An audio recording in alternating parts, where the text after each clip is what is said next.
This conference will now be recorded. All right, thank you everybody for joining us. We're going to have another session. Alex is going to be talking to us about using Python and Grasshopper. Um, yeah, I mean, take it away, Alex. Go for it. So today I am going to introduce the use of the Python programming language in Grasshopper. To some minor extent, this also extends to using Python in Dynamo. So there's similar ideas and concepts. Okay, so I'd start off with talking about a few of the features of Python. Some of these are in comparison to other programming languages rather than explicitly in comparison to Grasshopper. So Python is an interpreted language. This means that any code or script that we write is going to be executed directly. This means that we don't have to compile the code into some kind of more machine readable format. It's done sort of on the fly, just in time. And in my view, this provides the benefit of being able to rapidly iterate through code, especially when you're a beginner. I felt like compared to some other languages, programming languages I've tried to learn, that it made the learning curve a little bit shallower and less painful. The second part that I think is pretty helpful, a rather strong feature of the language is that it was designed to be optimally readable. So a lot of the extra syntax that you have in other programming languages, whether they're like curly braces or brackets or semicolons, that's for the most part gone. A lot of the formatting is done with tabs, so it's more or less invisible to the end user. I think that the readability makes it easy to go over other people's codes and more quickly understand the algorithms that they're trying to implement.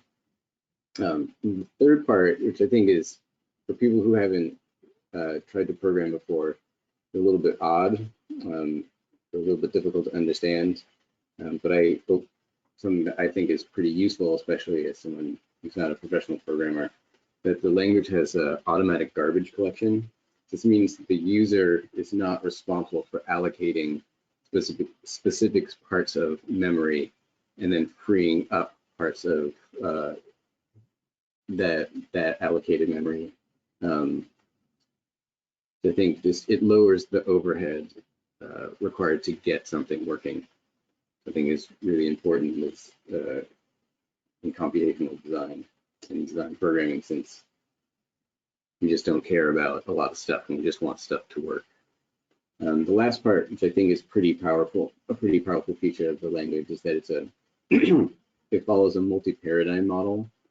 It means that the language can operate in 3 different modes, really 2. The third one is not so relevant for most people. But it's procedural, and operating in a procedural mode. This means that you can have just a simple sequence of commands that gets executed linearly, or it can be object-oriented, which means we have sections of the code that are in some sense reusable and can be kind of mixed and matched, and you can manipulate in certain ways without actually manipulating the code. This becomes useful when one starts to have rather large scripts or parts of blocks of code that need to be executed. It also means that it's easy to write one thing for one project and then use it later with another project without having to customize it all that much. So I think the thing that when I was first learning Python was a little bit odd is that I think for most people, most of my classmates who learned Python in school, was that Grasshopper more or less offered everything they needed out of the design programming solution. But there's certain things that are relatively difficult. I think are relatively difficult to do in Grasshopper that are much more easy in a programming language, and specifically in Python. So the first thing I think is a real advantage of Python over Grasshopper, or at least sort of allows us a kind of leveraging of Python in Grasshopper, is sorting. So it's much easier to sort data and then perform all sorts of logical operations on the data in Python. So this means that I guess what I'm trying to say is things like flattening lists or grafting or doing all sorts of other manipulations where you sort of start to accumulate kind of messy amount of nodes that really are all doing the same thing is all kind of consolidated and simplified in Python. And this makes accessing certain parts of lists or doing things to lists and list items much simpler and I think easier to follow. There's much, I guess, in terms of following, I mean, there's much less spaghetti of the spaghetti wiring parts of Grasshopper and Dynamo. The second part, which I think is maybe a little bit odd, a little bit sort of more conceptual, is that certain things like recursion. So recursion is when you have a kind of, in geometric terms, when you have a region that's self-similar to a larger region. So it's sort of the defining feature of a fractal, but it's also found in other certain forms that are relevant for geometric patterning that are of great interest to designers and architects. Basically, it's kind of hard. I've noticed that it's relatively difficult to create kind of feedback loops in Grasshopper. The things like poop snake, but I thought that they were a little bit more awkward than the way that it's handled in Python. And the third, and I think maybe the most powerful part of Python that it offers to Grasshopper is the ability to integrate external libraries that have features that are just not native to Rhino or Grasshopper, but are useful for achieving a certain kind of result.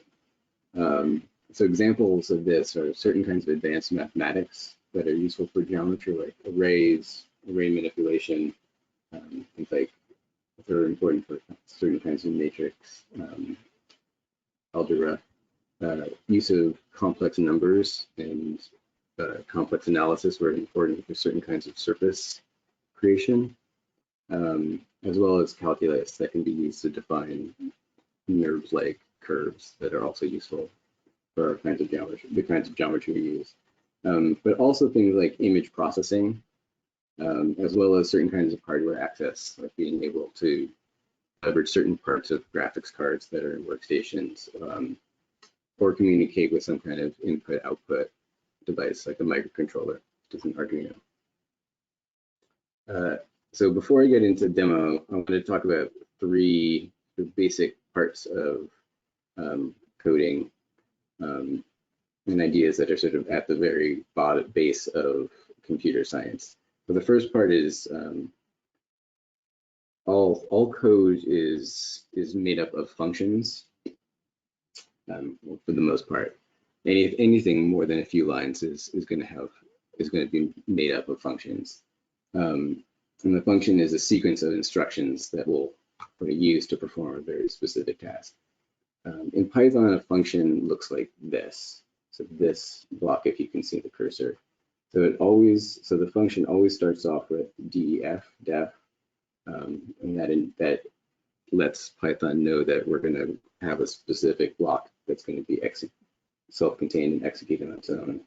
And then some kind of function name that ideally describes what the function does, followed by parentheses and then a semicolon. And the colon at the end activates the function as something that can be executed by the Python interpreter.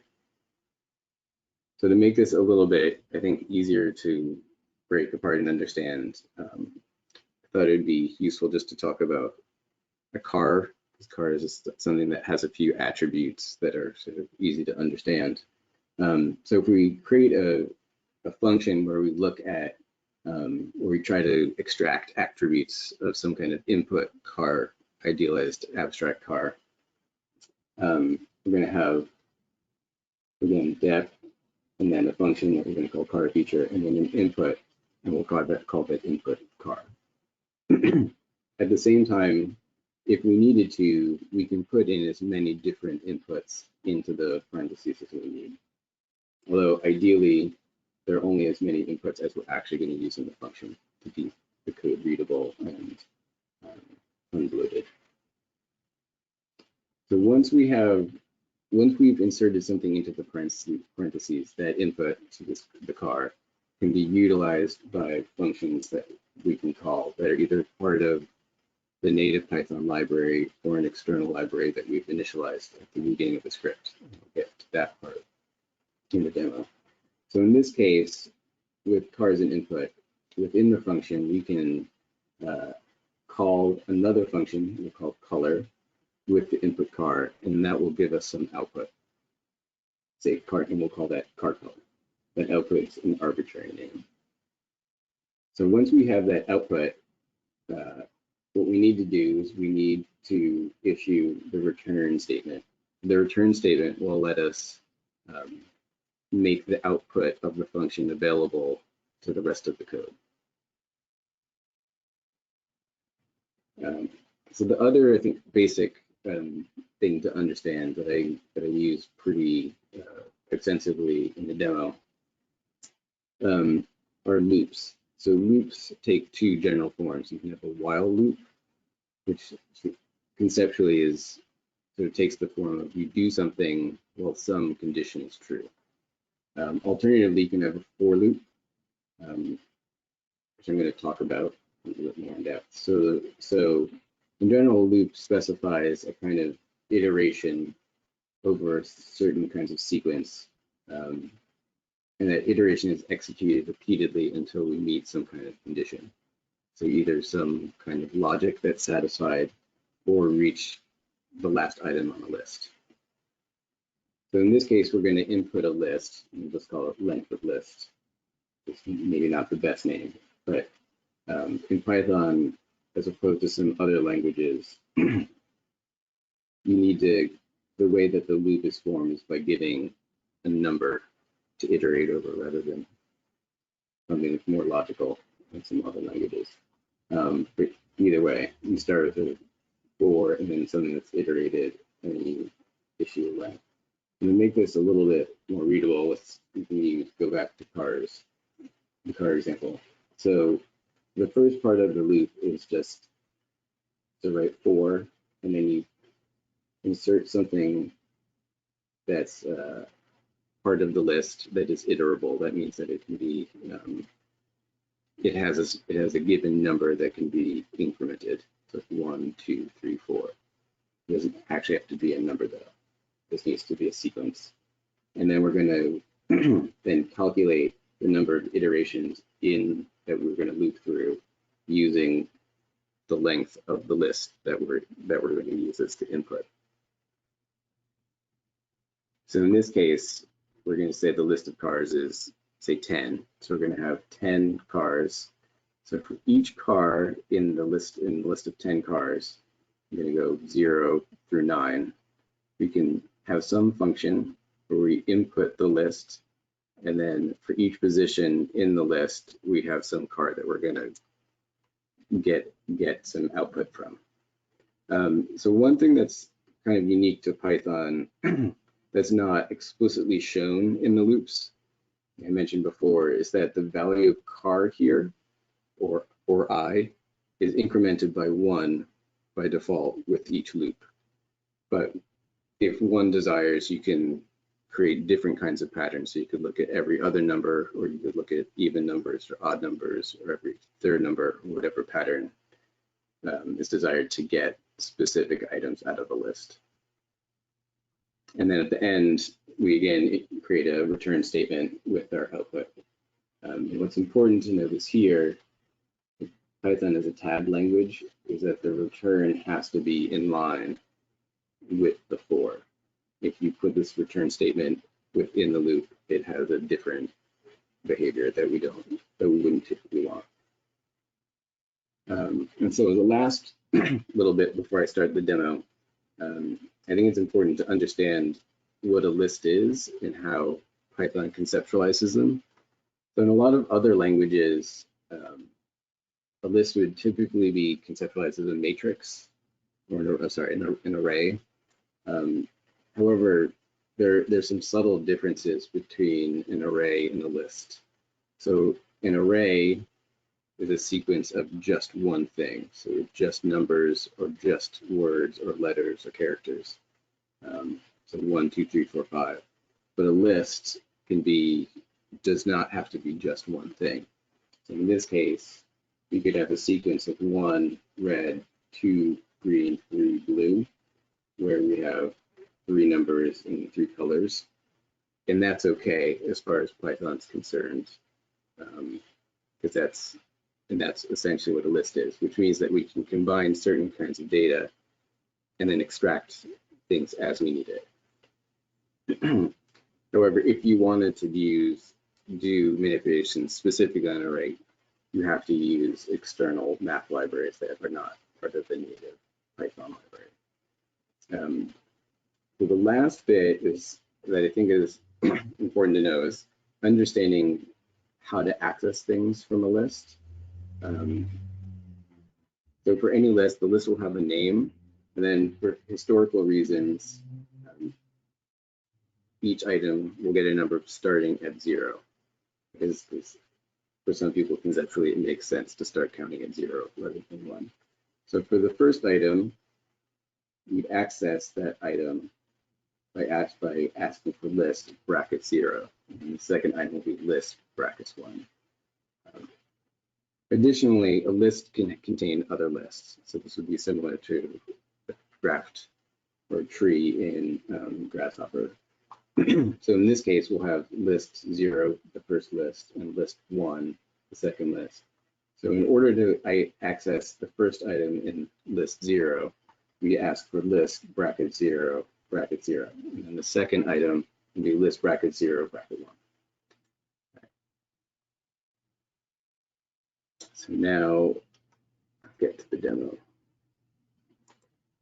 So this, so the idea or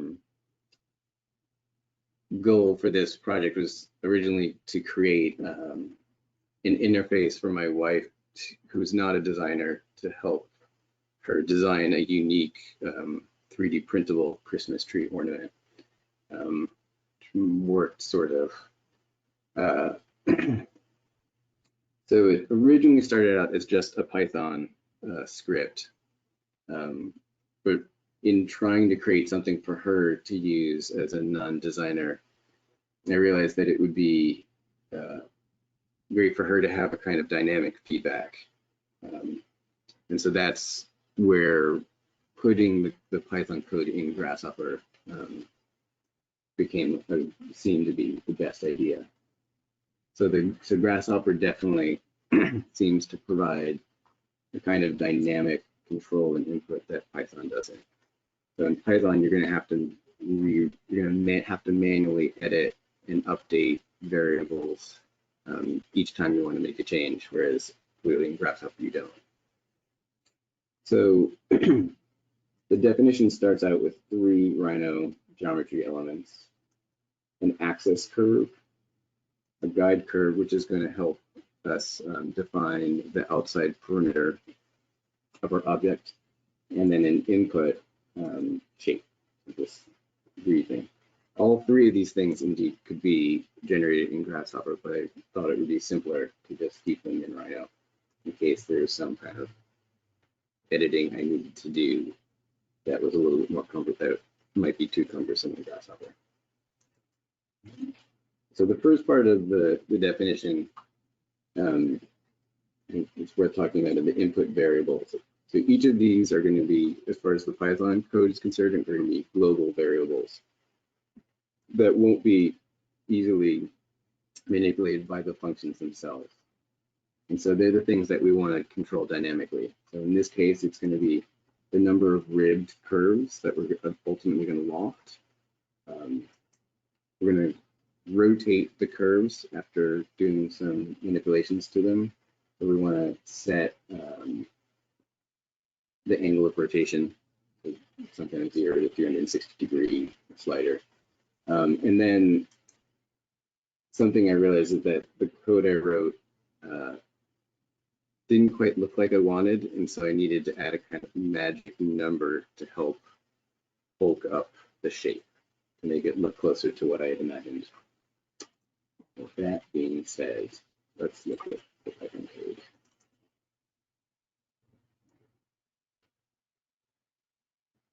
Right. So the first part of any script has an area that includes global parameters. In this case, it's the external libraries that we're going to use, and then any global parameter that we might need. So within Rhino and Rhino Grasshopper, in Python Grasshopper th Python, every time, if we want to do anything that involves Rhino geometry, like Grasshopper geometry, we need to use the Rhino script syntax library. So every script in Rhino, Python script in Rhino, has to include this highlighted portion. And then, if desired, the user can also put this in. So in Python, anytime that you import a library, you can give it some kind of shorthand notation to make it easier to type out. Instead of having to type out Rhino script syntax every time we want to add a point to our project, we can just call it RS. And so it's just RS add point. It's much faster. This is also where you'd add external non-native libraries, such as the Python math library, if we need to do some math. So the first function in this project takes the input axis curve and the guide curve and subdivides it. So what we're going to do is we have our function with our input is the number of curves, rib curves that we're ultimately going to loft. So the first thing we need to do is we have to initialize a list that's going to hold all of the points that we're going to generate in the loop. The second thing we need to do is we're going to divide the curve. Here we're using the Rhino script syntax library, which is all of the native functions that you type in Rhino into the command box with our two inputs, so the axis curve and the guide curve. So with each of those sets of points, we just iterate, we loop through all the points, and then for each of those points, we create an actual Rhino geometry point, which is this RS add point with our indexed access point and guide point. And then at the end, after each point is added, we add those points to the list.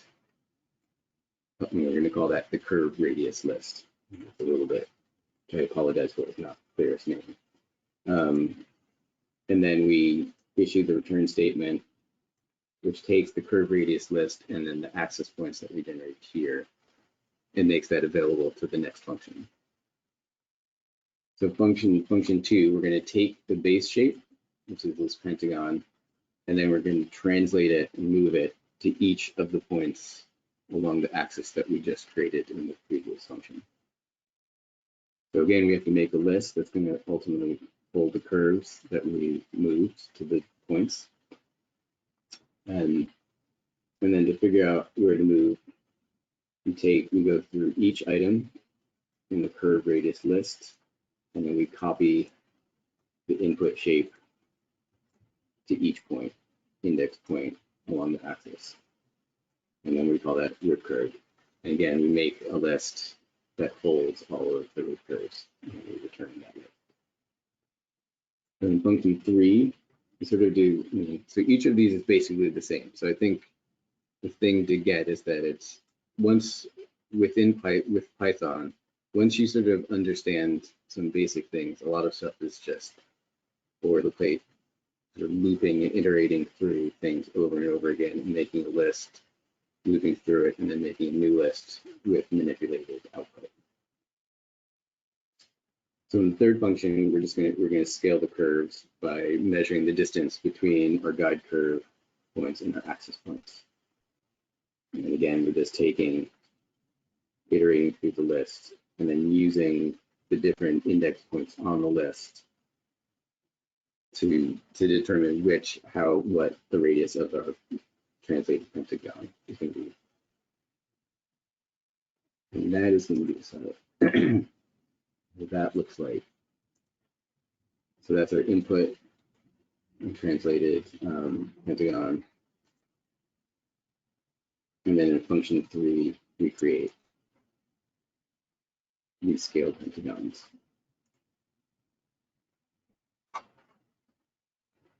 And now in function 4, we're going to rotate the pentagons. So the rotation takes the same form. So we have the same list that we had before, just simply with scaled pentagons. And then now for each item, so let me take a step back. So the one thing that was actually a little bit tricky and different with function 4 compared to the previous two functions is that we don't want to treat each element in the list in the exact same way. So the first item in the list we want to keep static. So there's no point in rotating it. So the way that we do that is we create a kind of a logical relationship with an if-else statement, set of statements. So the way this works is that we say if we're looking at the first item in the list, so if I equals 0, the angle for that, the rotation for that is going to be 0. But if we're looking at any other element in the list that's not 1, we're going to rotate that. And then we're going to rotate that by some factor, so equal to its the element's position in the list. So if we're at item 2, I'm going to take the rotation, or putting in, so 30 degrees, so we'd have 60 degrees of rotation. If we're at item 3, we're going to have 90 degrees of rotation. It means that allows us to have a kind of, ultimately have a kind of twisting shape. But I think the thing that's worth mentioning here is that in a sense, we're within the loop, where the loop is enabling us to increment by certain amounts with each iteration. We're able to change what we're doing based on the previous state. So the last part of the script is the main execution routine. So the functions by themselves won't do anything. So we need to call each function in whatever order we want to actually get some kind of output. So we have here is each of the functions. So looking at the guide curves and figuring out how many rib curves we're going to have for lofting, and then moving the curves, scaling the curves, and ultimately rotating the curves and having that be an output parameter for Grasshopper to use. So for each of these items in the main execution routine, we can create an item in the Grasshopper component that can access that output. There's some. It turns out there's some slight subtleties that I don't fully understand, at least in my code, where the output for each of these things was identical, but which is why I have these other two just to sort of demonstrate what each function is doing. But either way, you can create, if we create a new thing, as long as we give it a name that matches one of these names in this main execution place, we can access that data. If we say we want to look at, say, the output here, this curved position, if we name this curved position, we will get some kind of output. Okay, let's do it. Additionally, I think if we have just a generic output,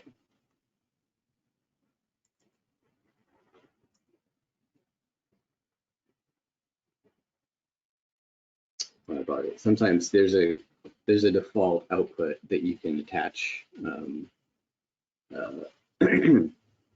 you can attach a panel to get certain kinds of readouts if you need. It's more generic than the other output variables. The rest of this, so at the end of the Python code, we ultimately have a set of curves that have been rotated, translated, scaled, and rotated. And that output is now native Rhino and or Grasshopper geometry that we can then perform regular Grasshopper operations on. So in this case, we can take the list of curves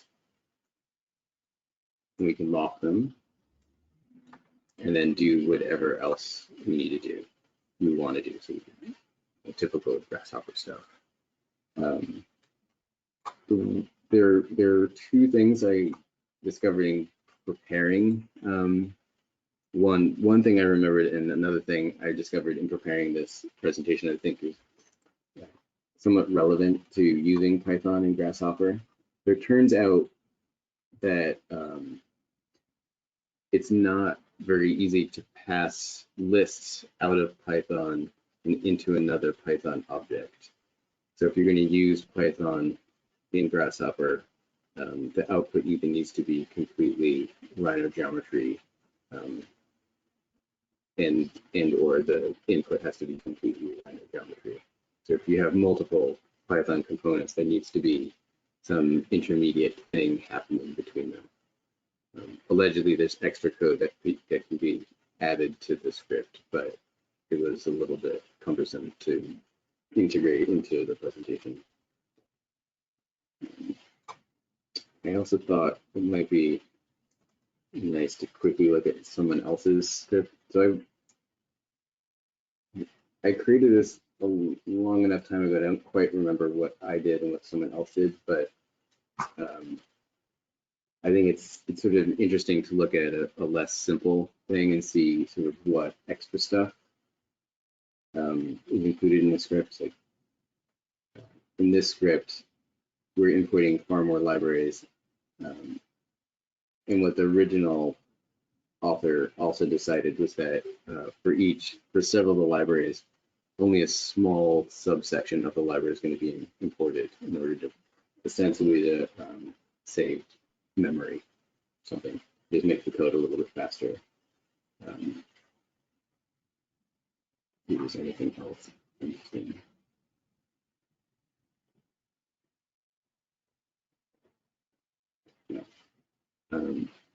No, I think it's pretty straightforward. I think the thing that I wanted to try to convey about the demo is that it's once you learn just a few things with Python, it's relatively easy to start putting stuff together.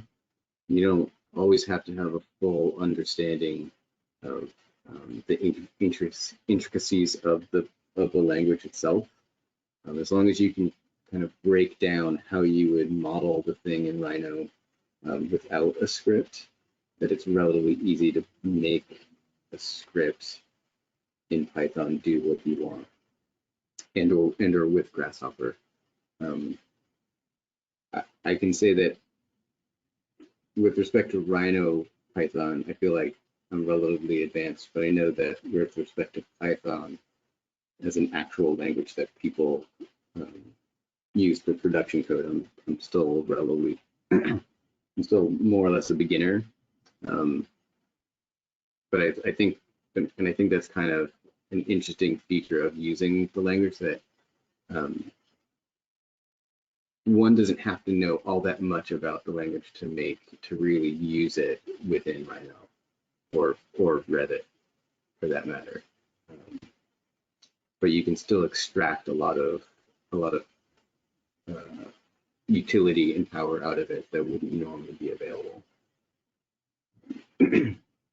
So the last part is some conclusions. I'd say that compared to other programming languages, Python has a relatively low barrier to entry and a relatively shallow learning curve.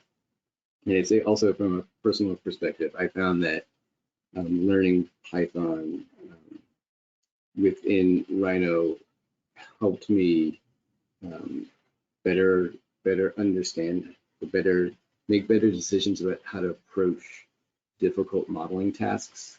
I think it really forced me to start thinking more analytically about the kinds of output I wanted and how to achieve certain results in the most cleanest and most expedient manner possible. I think just the exercise of learning a language, and specifically scripting languages, is worthwhile because I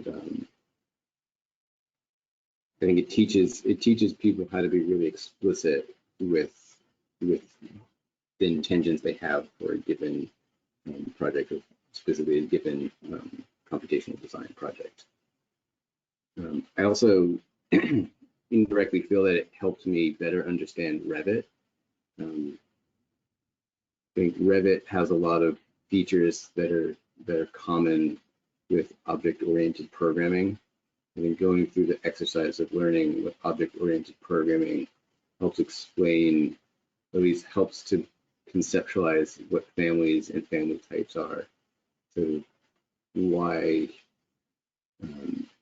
it's a powerful and useful modeling concept compared to standard 2D drafting, or even surface drafting. So if you're interested in learning more, you can contact me. I could see if someone or several people really wanted to learn just an hour, half an hour a day, sitting at a table with someone else doing it can be pretty productive. Additionally, if you just want to do it on your own, there are these resources at the bottom. Rhino has a kind of introduction. I'd say in general, the documentation is not that thorough, but it's also not that necessary to really, really understand what's happening underneath the hood.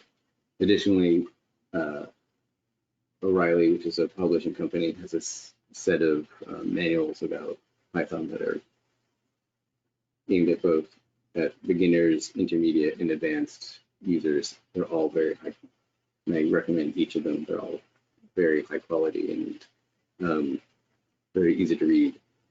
Additionally, edX, which is our suite courses, has several introductory Python courses offered at various schools that are worth looking at if you're going to get serious. The MIT one I might avoid. It moved faster, conceptually, intellectually faster than I think I wanted. It requires a little bit more focus than maybe some other schools would want out of students. Additionally, the Stack Overflow website has more or less an answer to any question that beginners would have.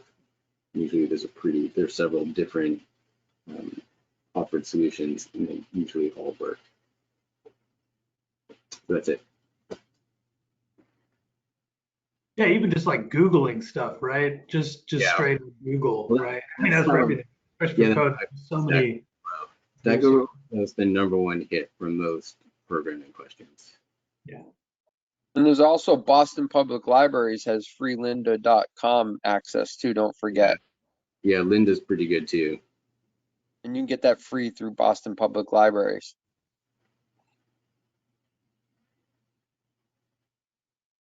That's great. Are there any questions from anybody? So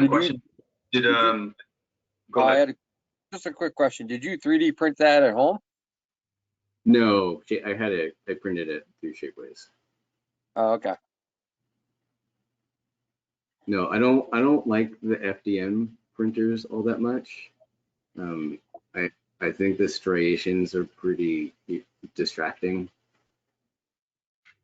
And so Shapeways has a larger palette of materials to mostly justify the added expense compared to a home printer. I also don't like how the cheap home printers all have open exposed sides. I don't like the idea that if there's a temperature change in the room or a breeze, that the print's going to fail. true. Tom, Chris, what do you guys? You got a question? Oh, I wanted to say thanks, for putting this together because, it's sort of daunting to figure out, you can see the code, I know what for loops are and stuff, but then sort of figuring out how to, find something that you want to do and then having the pieces as a great example, and your code is very well commented, so, it's tough to get lost in there. So it's definitely something that I could, feel like I could, walk along with and definitely get a good understanding of how to get from here to there. The one suggestion I was going to make, if we give this presentation again, and it could be that I just missed it because I was sort of juggling some things, but seeing that picture at the end, right before you started walking through the code, might have actually made it a little bit easier to sort of guess what the steps were going to be. Yeah. Seeing what the final product is going to be. It was hard to figure out what the right balance is, because it's like, I think that the concept of function, loop, and list are like the first 15 minutes of the first class, like of some introductory CS class, and I wasn't sure. I didn't want to. No, that stuff is fine. I'm just saying when you finally started walking through the code for your ornaments, just saying here's, or maybe it's just a wireframe of the thing, so you can still have the beauty shot at the end, Yeah. But just sort of, I'm going to try to make this kind of twirled extruded geometry, and then so here I'm going to be grabbing these shapes, and then I'm going to be rotating them and stacking them and aligning them along this edge, and again, maybe I missed a couple of things, so but that's what I was, it would have made it a little bit easier for me to follow along with you while you're doing it. Okay, so that's why he's doing that line, because he needs to copy the shape out, and then he's going to rotate it. And I don't know. Again, still very helpful. Exactly how you did it. Just a little bit of thought. And again, thank you for helping us aspiring coders. I mean, some of it's perhaps selfish, because I realized it's at some point in practicing that if I wanted to integrate Python into an actual billable project work, the only way to do so responsibly is to have some confidence that there are other people, other employees in the office who would be able to do something with the code if I wasn't around to fix something if it broke or modify it. Yeah, I can speak on that, because I think one of the most interesting things for me is when other companies and organizations who use Rhino Grasshopper start to develop their own toolkits based on their needs as organizations. So whether it's Thornton Tomasetti or LMN Architects in Seattle, they have a lot of tools that have been built just the way you're describing, that turn into Grasshopper nodes, and then we can use those nodes as part of our scripting processes when we put it into project work. So that front end sweat equity of making the tool, making it a library tool for, let's say, Elkis Manfredi tools, and then being able to share it with everybody, could be a huge resource where you don't need a ton of people that know how to do this work, but we need everybody to maybe brainstorm what the angle of attack might be to use Python to make a tool that I don't know what that is, but that would be a couple tools, Elkis Manfredi tools. I think it's about making sure the interface is as clean and understandable as possible if it's difficult to look at the internals. Definitely, yeah, I agree. So that was my question. It becomes a component, sort of like Honeybee. Like, I think Honeybee is all in Python. It's something like that. It's like the component. So you either have a component or a player where the user it isn't too incumbent upon the user to understand the Python part before being able to get something actually useful out of the code. Right. Yeah, and that was my question. I struggle with that too, like how to get usership, right, in a way. So my question was, did your wife use the tool? Was she able to sort of design custom objects and contribute to the design process for ornaments and gift giving? No, I mean, the simplest answer is no. I can't, so there are a few things that happened in getting the presentation together. One, I realized that even though I think I wrote this, I think I did all the work in December 2018, which isn't that long ago, maybe either December 2018 or December 2019. But one, the reason that the code is so thoroughly commented is that I couldn't remember what I was doing when I first opened the code.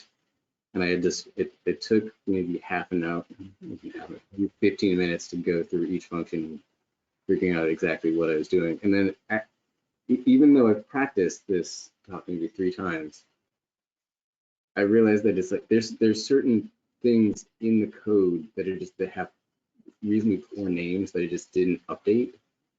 Like, which I think comes back to what we were just talking about with clean interfaces. Like this is I think a misleading name for this thing.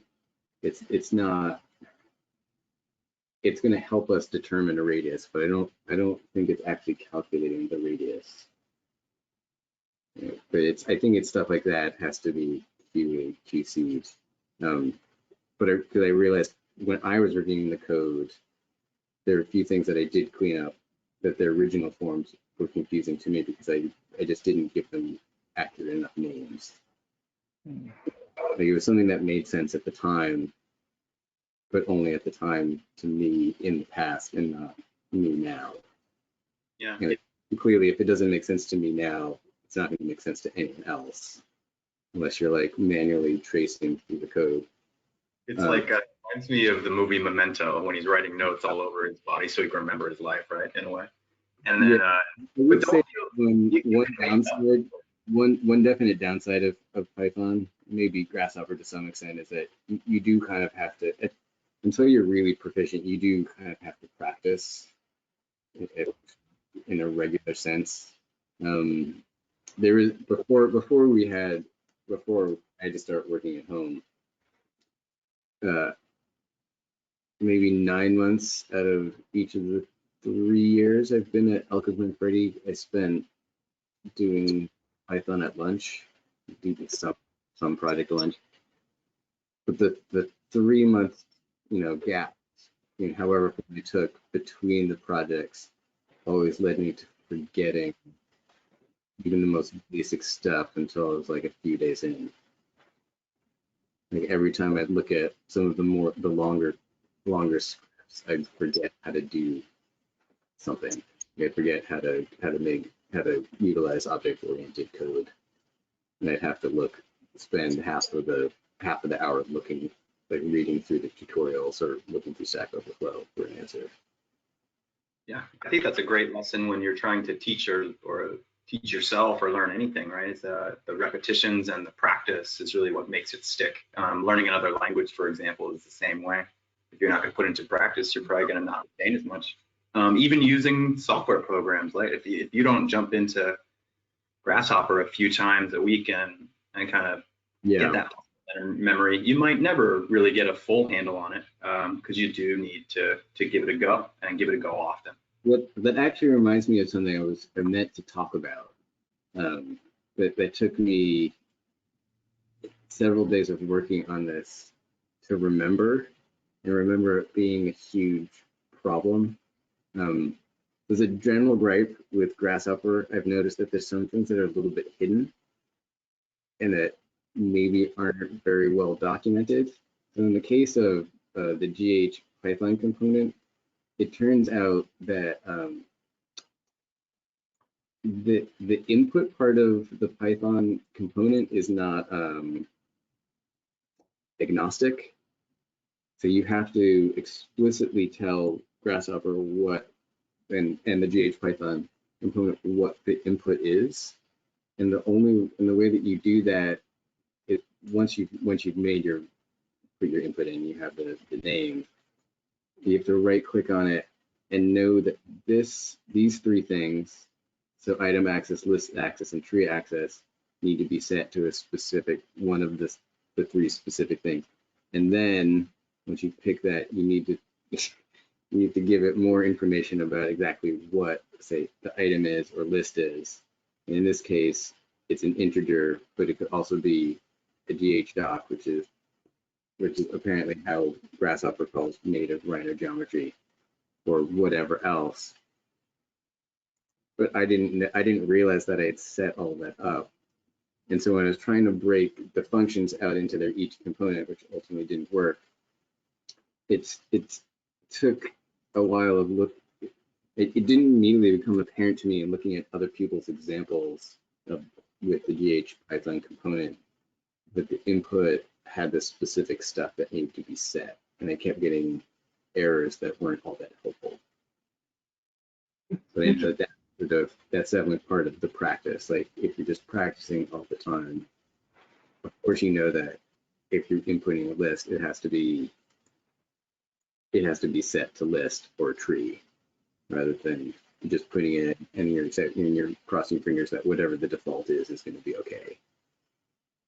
I'm curious, what's like your thought process? Like, how did you, like, I think, because I noticed, I think the biggest thing is that you found something that you really wanted to do with Python specifically. So I think that's also the key, right? Because then you see through all these errors and issues. You never just drop it and say, oh, whatever, I'll just do Grasshopper, whatever, because I don't know, what can you talk a little bit about that? Like how you got that? Yes, and that's the perfect question. So a little bit of personal history. I've tried to learn before I had a Python. There happened to be a graduate student in the MIT architecture department who as part of his thesis was studying how to teach people things, and specifically how to do design coding. I had tried to teach myself. I had taken a class at C before architecture school, and then during architecture school before this Python class, I had tried to teach myself processing. But I think really, I mean, there are all sorts of reasons why C didn't stick. C is an impossible language, and I think it just requires so much out of beginners that unless you're sort of naturally inclined to programming, it's painful. But with process, I mean, to some extent with C, and definitely with processing, I didn't have a project. I didn't really have a goal that I could use as like as some kind of platform to learn. And it's definitely something that I think that I really need. Like I need a thing to justify the enterprise, to the activity. So just reading through the processing book and hoping that it was all just gonna like sort itself out in my head, and then when I had a project, I'd just be able to do it. It didn't really work well in the end. Although it turned out once I learned Python, actually doing stuff in processing was a little bit easier. But I think for me, each thing I've come up with has been, I don't know, I've either spent time searching, doing some image searches for computational design or something like, related to computational design and patterning, and looking for some project that I think I could either reverse engineer or just find some inspiration for some object that's usually 3D printable, that will allow me to practice.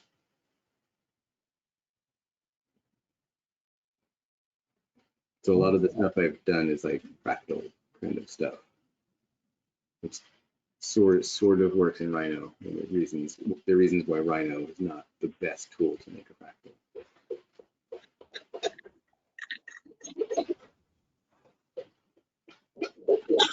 Questions, Josh? Questions?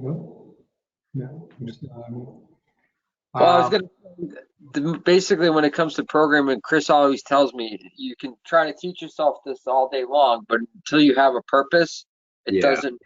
doesn't really drive it home. And so Yeah. Chris knows I'm an inspiring programmer, and I did take an IT certificate in programming, so I learned C#, JavaScript, and a few other programming languages, but that's kind of dropped off my radar since I joined Elkisman Freddy, so that was about 9 years ago.